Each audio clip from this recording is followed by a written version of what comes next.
Franklin Goes to the Hospital by Sharon Jennings, illustrated by Brenda Clark. Franklin sometimes had colds and tummy aches, and every now and then he got cuts and bruises. He went to the doctors for regular checkups, and once the doctor came to Franklin's house. But until now, Franklin had never been to the hospital. Franklin and his friends were playing soccer. The ball was kicked to Franklin and it hit him hard in the chest. "Oof," he groaned, but he kept on playing. That night at bath time, Franklin said, "Ouch!" when he dried his tummy. His mother took a closer look. She said, "We'll go to the doctor first thing tomorrow." With gentle fingers, Dr. Bear poked and prodded Franklin's shell. She discovered a small crack. "It isn't serious, Franklin," she said, "but I have to put a pin in your shell to help it grow properly. I'll schedule an operation for you tomorrow morning at the hospital." "Will it hurt?" asked Franklin. "We'll give you sleep medicine before the operation, so you won't feel a thing," replied Dr. Bear. "When you wake up, you'll be a little sore, but we'll keep you in the hospital overnight to make sure you're okay." Dr. Bear explained that operations can only be done when a patient has an empty stomach.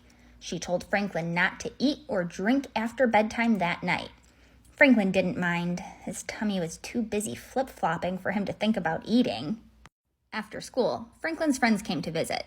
Franklin showed them the book about hospitals that Dr. Bear had given him. Fox pointed to a picture and asked why everyone was wearing a mask. "Masks keep germs out of the operating room," explained Franklin. "Are you scared?" asked Beaver. "Of course he's not scared," replied Bear. "Franklin's very brave." Franklin didn't say anything. It was early when Franklin and his parents left for the hospital. With his blue blanket and Sam clutched in his arms, Franklin said goodbye to his room. Franklin's mother gave him a hug. "You'll be home tomorrow," she reminded him. "I know," Franklin said softly. "You're a very brave little turtle," said his father. At the hospital, Franklin was given a bracelet with his name on it. Then an attendant pushed him down a long hallway in a wheelchair. Franklin stared at all the strange equipment on carts and trolleys, and he wrinkled his nose at the unfamiliar smells. As they went around corners and through doors, Franklin kept checking to make sure his parents were keeping up.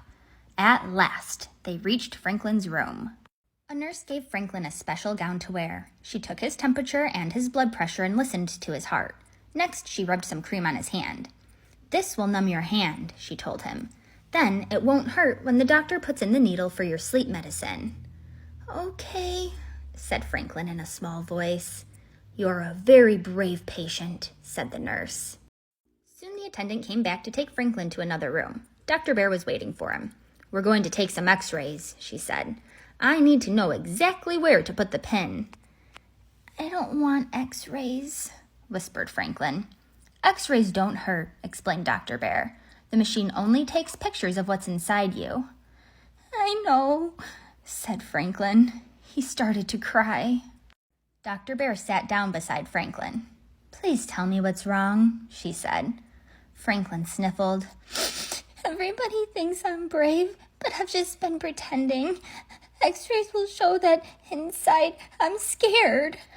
"Oh, Franklin," exclaimed Dr. Bear.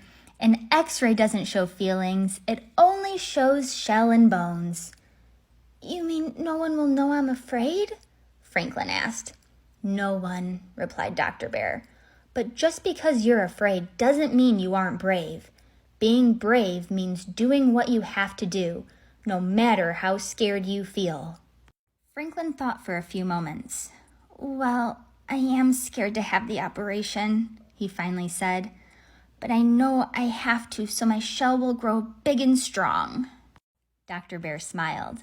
"That's what being brave is all about."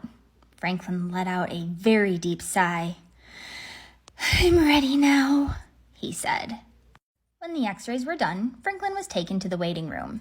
"We aren't allowed into the operating room, Franklin," said his father. "But we'll be with you in the recovery room when you wake up," his mother promised. Soon, Dr. Bear came to get Franklin. His mother and father kissed him and waved as he went through the doors. In the operating room, Franklin said hello to the other doctors and nurses. Dr. Bear put stickers on Franklin's chest and explained that this was how they would watch his breathing and heartbeat during the operation. Then Dr. Raccoon put the needle for sleep medicine in Franklin's hand. It didn't hurt at all. When that was done, he asked Franklin to count backward from 100. "But I can only count backward from 10, Franklin said. "That will be just fine," said Dr. Bear. 10, 9, 8, began Franklin. And that was as far as he got.